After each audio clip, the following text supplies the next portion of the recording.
Dunia ini tidak seperti yang terlihat. Kita hidup dalam realitas buatan. Ilusi ini menyembunyikan satu tujuan kekuasaan. Kekuatan tak terlihat membentuk hidup kita. Mereka menentukan jalan kita. Kekuasaan ini bukan hanya politik. Mereka ingin mengendalikan semua sumber daya, pikiran, dan masa depan kita.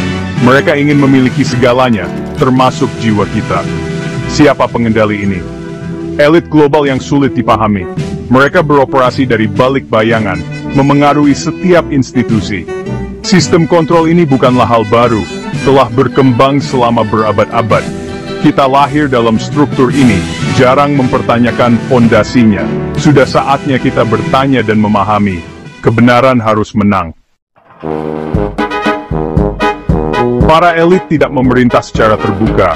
Mereka menggunakan alat kendali media, lembaga keuangan, dan politisi. Lembaga-lembaga ini tampak terpisah tetapi saling terkait.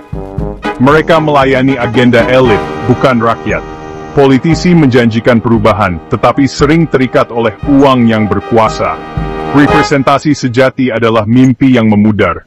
Agenda sebenarnya disembunyikan oleh berita harian, jargon keuangan, dan sandiwara politik. Kita teralihkan oleh tontonan yang diatur. Sementara pekerjaan kontrol yang sebenarnya terus berlanjut, tak terlihat dan tak tertandingi.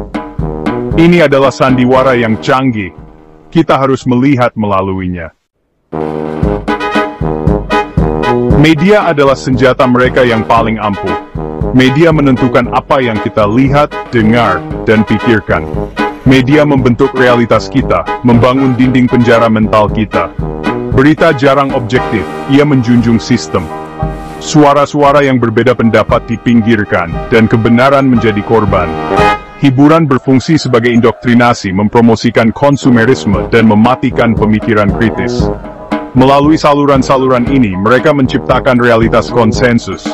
Realitas di mana mengajukan pertanyaan sulit tidak dianjurkan. Beginilah cara pikiran dikendalikan, dan perbedaan pendapat dibungkam. Kita harus membebaskan diri dari pengondisian mental ini. Lembaga keuangan adalah mesin kendali. Mereka menciptakan uang dari ketiadaan dan membebankan bunga, menciptakan hutang. Hutang menjadi rantai tak terlihat, mengikat individu dan bangsa. Ini memastikan kepatuhan dan mengalirkan kekayaan ke atas. Kompleksitas ekonomi global mencegah pemahaman dan memungkinkan manipulasi. Ledakan dan kehancuran ekonomi sering diatur untuk keuntungan dan kekuasaan. Tenaga kerja, sumber daya, dan masa depan kita diperlakukan sebagai komoditas. Kita adalah sumber daya yang dieksploitasi, bukan dihargai.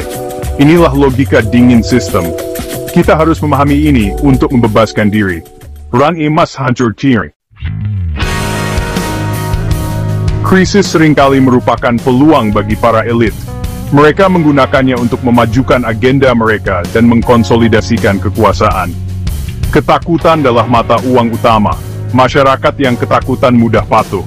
Perang, pandemi, keruntuhan ekonomi, dan ketakutan iklim adalah alat. Setiap peristiwa melucuti kebebasan dan meningkatkan pengawasan. Kekuasaan mengalir dari rakyat ke badan-badan yang tidak terpilih. Solusi untuk setiap krisis adalah lebih banyak kontrol. Steinberg melayani elit, bukan kita. Kita ini have siklus scrupulous security, permainan disdemainkan. Kita diberitahu bahwa kita hidup dalam masyarakat yang bebas. Kita berpartisipasi dalam pemilihan, mengonsumsi produk, dan mengekspresikan pendapat. Tetapi apakah ini kebebasan sejati atau ilusi yang dikelola? Pilihan kita telah ditentukan sebelumnya oleh iklan, ekonomi, dan tekanan sosial. Otonomi sejati jarang terjadi. Kita mengikuti jalan yang telah ditetapkan untuk kita. Kita adalah pion dalam permainan catur besar. Langkah kita diantisipasi. Taruhannya adalah hidup dan masa depan kita. Mempertanyakan narasi ini berisiko dicap sebagai ahli teori konspirasi. Tetapi retakan dalam ilusi semakin melebar. Ilusi mulai memudar. Situasinya mungkin tampak suram, tetapi pengetahuan sejati adalah kekuatan. Memahami sistem adalah langkah pertama menuju perubahan.